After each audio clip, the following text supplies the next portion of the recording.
des hauts plateaux, entre illusion de dialogue et engrenage militarisé. Le piège de bons offices, quand la paix devient un labyrinthe diplomatique. Entre 2019, après 2 années de violence cyclique à Bijombo, la crise s'étend sur le haut plateau de Fizi, Uvira et Mwenga. Les médias et les diplomates parlent d'un conflit intercommunautaire. Dans cette lecture simpliste, masque la vraie ou les vraies dynamiques qui sont la lutte pour l'autorité locale, accès aux ressources naturelles et enfin la militarisation rampante. En réduisant tout à l'ethnicité, on attise les flammes au lieu de les éteindre. Les initiatives de paix échouent les unes après les autres, car les récits historiques s'opposent. Chaque communauté brandit sa version du passé. Les Banyamulenge parlent d'exclusion, les Babembe de colonisation. Sans travail sur l'historiographie, les dialogues tournent en rond. Le passé devient une arme et la paix un mirage. Les crimes de guerre du Congo nourrissent les rancunes d'aujourd'hui. Les communautés s'accusent en bloc. Pourtant, la violence a des auteurs individuels. Par exemple, Human Rights Watch propose une chambre mixte dès 2009, mais rien ne bouge. Sans justice transitionnelle, les groupes armés trouvent des justifications et les civils paient les prix. Sans compter la faiblesse criante de l'autorité de l'État en RDC, où l'appareil de justice est incapable de sanctionner les auteurs de crimes, ce qui encourage à ceux-ci de récidiver.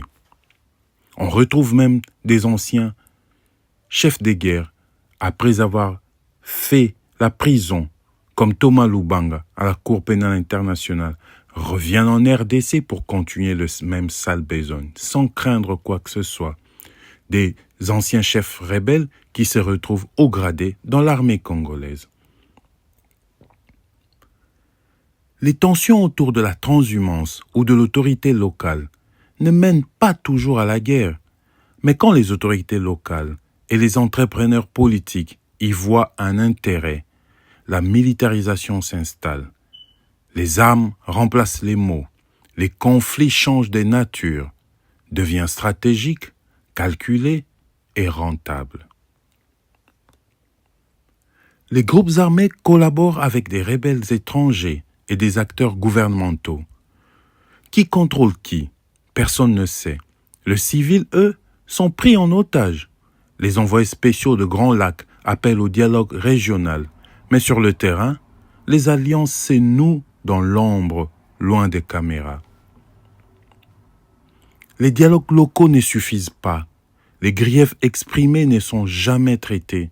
Les accords signés ne sont pas appliqués. Les gouvernements provinciaux et nationaux restent absents. Et quand les groupes étrangers continuent les hostilités, le cessez-le-feu devient des pauses illusoires. La paix exige une coordination complexe que personne ne veut vraiment assumer. Les ONG, par exemple, ainsi que les missions internationales, peinent à s'adapter. La crise évolue trop vite. Prenons pour exemple la chute récente d'une ville d'environ 3,5 millions d'habitants, telle que Goma, a mis hors jeu les capacités d'intervention des ONG internationales ainsi que les missions humanitaires internationales.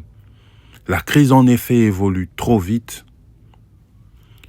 Les plateaux testent les limites des ONG ainsi que les missions internationales.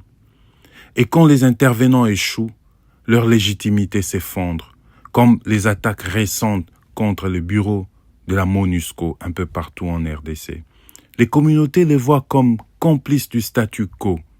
Pour ne pas devenir partie du problème, il faut innover, sortir de zones de confort, oser l'inconfort du réel.